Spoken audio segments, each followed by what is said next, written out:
This video was sponsored by JLC PCB. Ordering on JLC PCB is easy. All you have to do is drag and drop your Gerber files, take a look at the preview, select your parameters, color and board thickness, both of which do not increase the price.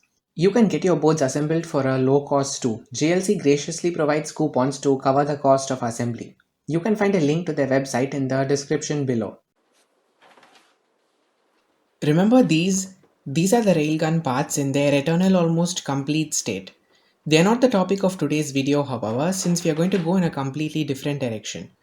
Today's story is one of crappy supplies, insane What the hell, delays, yaar? clever circuits, oscillations, and a massive rep skew.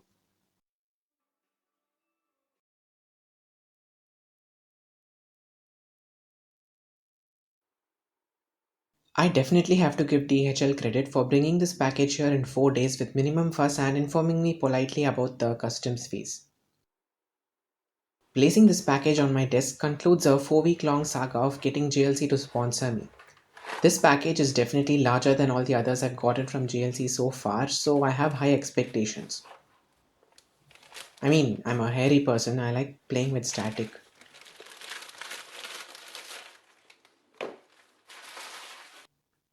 Grab a quick picture to show everyone.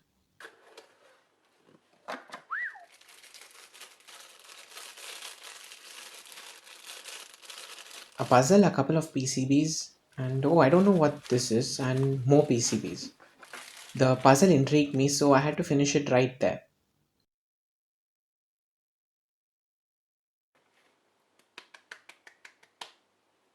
The first thing I want to open is this mysterious long package since I seem to have forgotten what I'd ordered. I see, these are trigger boards for the railgun project. And these are mod boards for the LT3750 cap charger. A quick photo up later, some PCBs for a multislope ADC. And last but not the least, the set of PCBs that started this whole journey complete with more artwork. I would like to thank JLC PCB very much for sending me these amazingly well made PCBs and for sponsoring this video. You will find a link to their website in the description and on my channel's main page. I sourced a few assorted parts I needed for cheap locally. These included the legendary 556 timer and the 741 op amp. The latter is not the best performer, but I thought it would be good to have around for some of the simpler stuff that I occasionally find myself doing.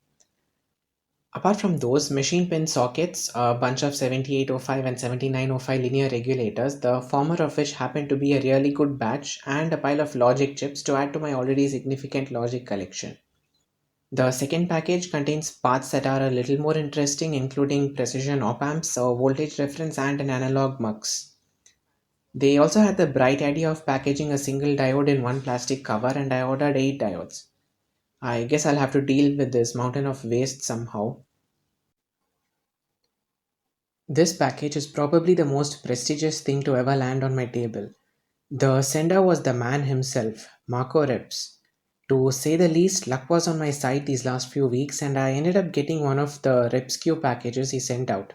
Full uncut unboxing on my second channel. The first item is the happy little accident itself. Hmm. Ah, yes, just as I thought. The second item is an adapter for a Tektronix logic analyzer, which I do not possess. This is an almost gigahertz differential probe, and I'm sure the parts needed to populate this PCB cost more than all the parts I have with me right now, maybe except one. A constant current laser driver? How nice. The PCB design is a little messy, but who am I to say? At least he made the screw holes M3 and square edges, that is so 2018. He also included a flex PCB hand warmer, though I doubt if I will need it given the climate here. This mass of orange and gold is either a massive spoiler or a fun project depending on when this video is released. Imagine the power of the LTZ-1000 squeezed into a tiny space like this. Once again, the parts needed to populate this board will cost me a fortune, but why not? And now for the semiconductors, where the real worth of this package lies. First off is this little amusement from one of Marco's videos from 2018, which is apparently an 807304 8-bit fast DAC. It seems to have shrunk in one dimension, maybe because the package was unceremoniously stuffed inside my thin mailbox slot. An 8974, a 4-channel 16-bit 200 kilosample per second data acquisition system that speaks SPI. Maybe I should put this and the 807304 in a bipolarity power supply. Who knows?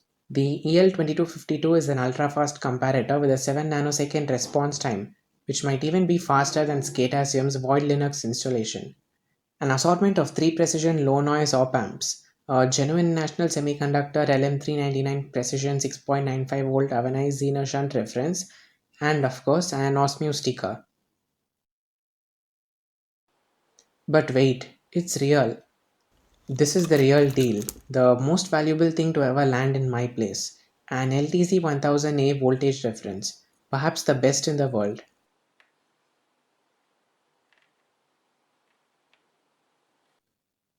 And that concludes this out of the world unboxing experience brought to you by the one and only Marco Reps.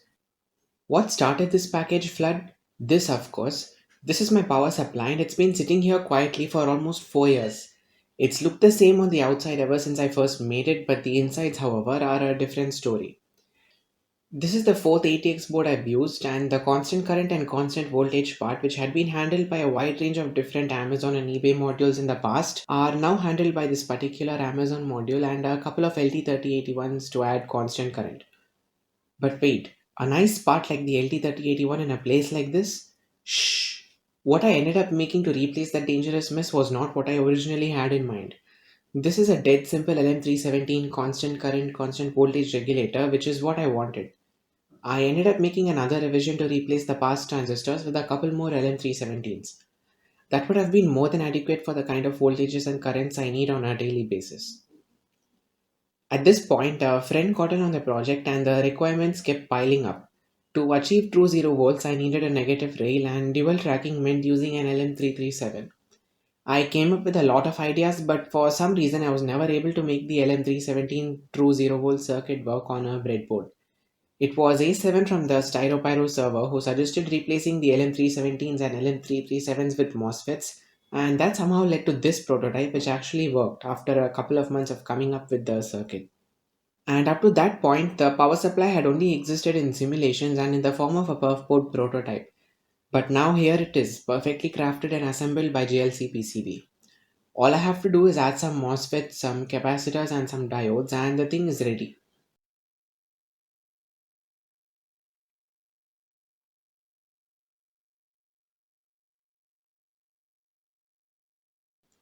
First, I'm testing the CC and CV potentiometer buffers, which have only a 2 millivolt offset, and then the output voltage, which also seems to be fine.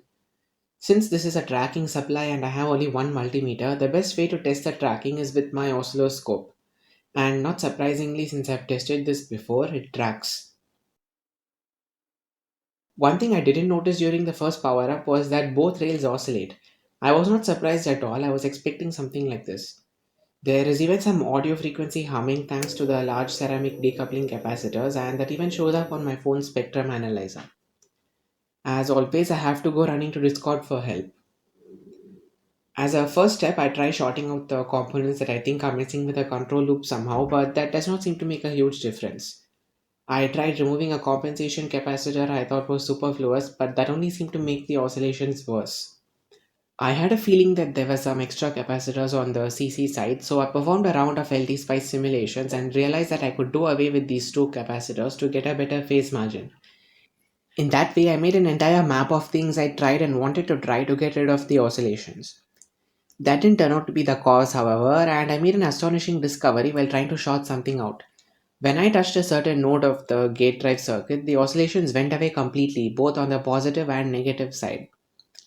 I thought it had something to do with the capacitance of my body, and as a result tried a lot of different capacitor values to no avail. The solution that I tried on a hunch seemed rather mundane, a common 10k resistor. And to my surprise, adding that to the MOSFET gate completely got rid of the oscillations. The next thing to test is the constant current, which seems to work fine for the positive side, but there is some unwanted behavior when the CV port is messed with when the supply is in CC mode. Adding an electrolytic on the output seems to solve this problem. On the negative side, however, the minimum current value is stuck at 140 milliamps but regulates above that with the CV port behaving normally. Time to get down to the bottom of this problem too. I had a few ideas regarding the oscillations. A couple of base emitter junctions getting forward bias, so I did a little backbreaking surgery to add a few diodes to correct that, but it turned out, of course, that that was not the cause.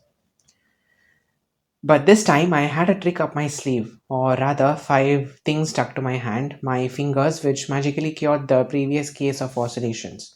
I did some more finger and tweezer probing, and that seemed to help, so I brought in the classic 10k resistor, and just like that, the problem was gone. Much to my surprise, because I still don't understand how adding a resistor kills oscillations. Any ideas? Since I was getting nowhere with the negative CC offset problem, I decided to test the positive side with the intended supply voltage of 50 volts.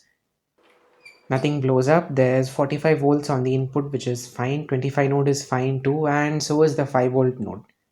The full output range is present and the pot stops exactly at 30 volts. Perfect. How about CC now? Oops, it's my old enemy oscillation. This time I gave up and added a 100 microfarad cap on the output, and magically the problems disappeared and I have a somewhat functional linear power supply. The output voltage range is fine and so is the tracking despite having a zero point 0.2 volt offset. The noise stays below 20 millivolts peak to peak for all output voltages, and most of that comes from my LED desk lamp. The positive current limit works, the negative current limit works beyond 120 milliamps, so I'm calling it done. I can always mess around with the other 4 PCBs I have. The original heatsink I wanted to use does not have holes and I have no means of drilling holes, so I will use this smaller heatsink. What's up with this Babish style hand waving? One thing I want to do is remove the 3.5 digit panel meter from my old supply and replace it with a less precise one so I can use up all the digits for my linear. Trying to get the meter out of the old supply, however, proved to be hard and got harder and harder till my camera battery eventually ran out. Even after I got it in, the problems didn't stop. I realized that the pinout for the input of the meter was different from the old one. Luckily, thanks to the type of connector, it's easy to remove and switch the wires around. Trying again.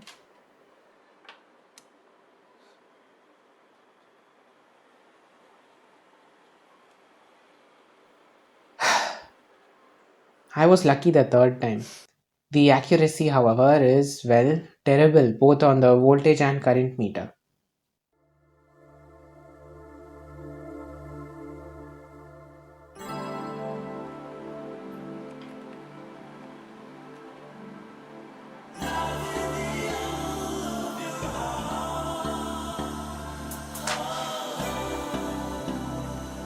And at last, everything is in the case and wired. There is a lot left to be desired, but thanks to the pandemic, there's not really anything I can do for now. At least it's much better than the unmitigated disaster that was my previous power supply. And of course, it does not work. At least nothing inside seems hot. Aha, I switched the output positive and negative wires. That is a quick on the spot fix. And afterwards, the voltage reading corresponds perfectly with my Agilent. And now, since I messed up while cutting the case, the screws have to be screwed in this way. Turning the thing upside down will cause everything inside to fall. After more than 3 years, a new addition to my equipment. That is something easily fixed by tape.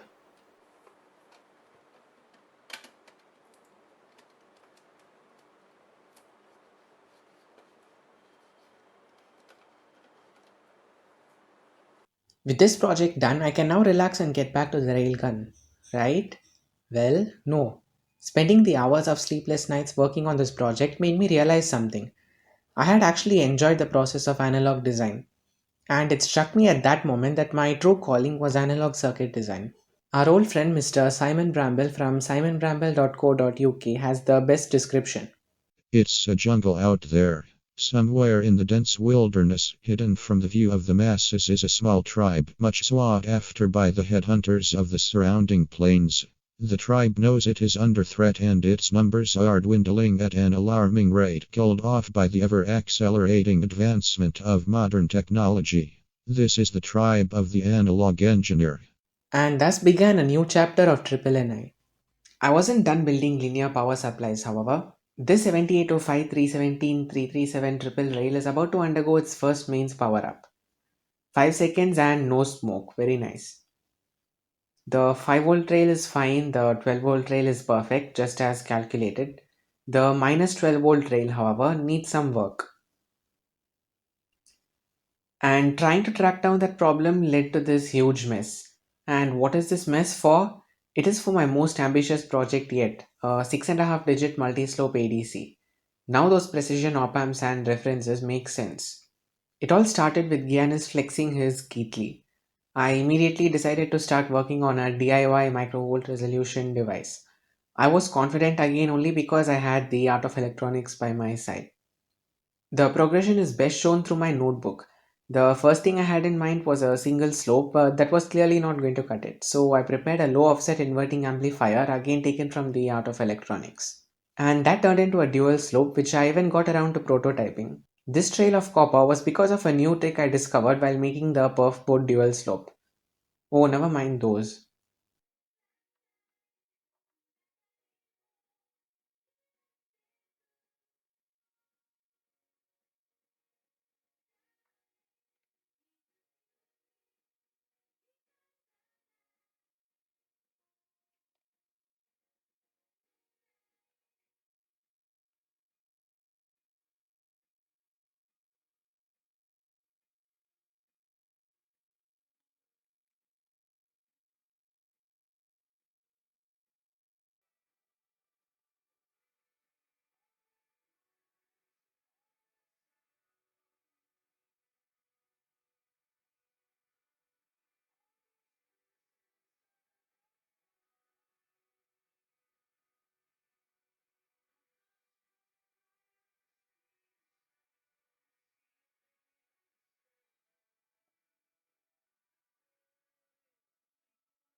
And that is how you make jumpers on double-sided perf board.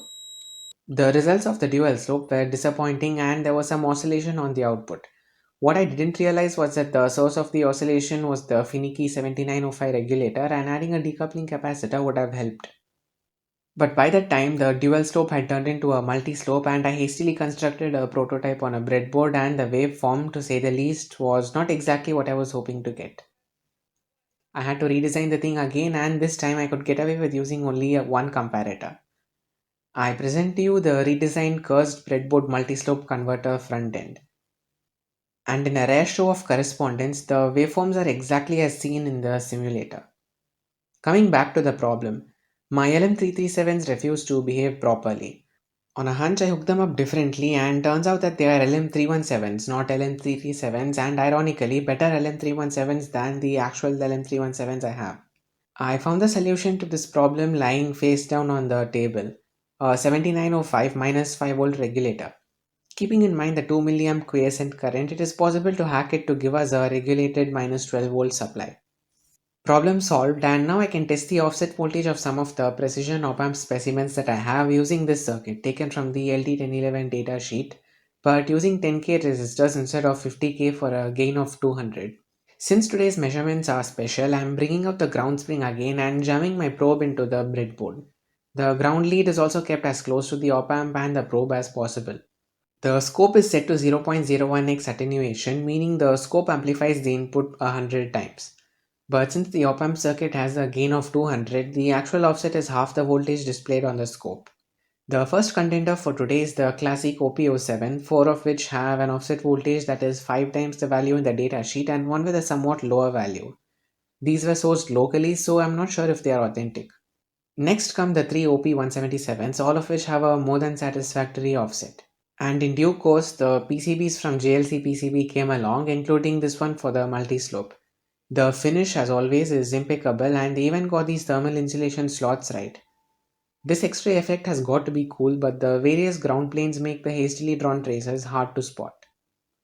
I added a keep out region below the reference resistors and the integrating capacitors, hoping to keep stray charges away. Even the screw holes are perfectly done. Excellent build quality, however, does not make up for user stupidity, which is the reason why I had to add these bodge wires and cut away some traces. Otherwise, this populated board resembles old-timey computers, which was the look I was aiming for. And of course, it still does not work. I was driven to despair trying to figure out what was wrong, and I almost gave up on this project till I decided to check if my 4053s were working, and I came across this in the datasheet. I was powering the chip with 12 volts, but the logic inputs were only 5 volts, so it definitely would not switch. This requires more bodging, which starts with cutting a trace.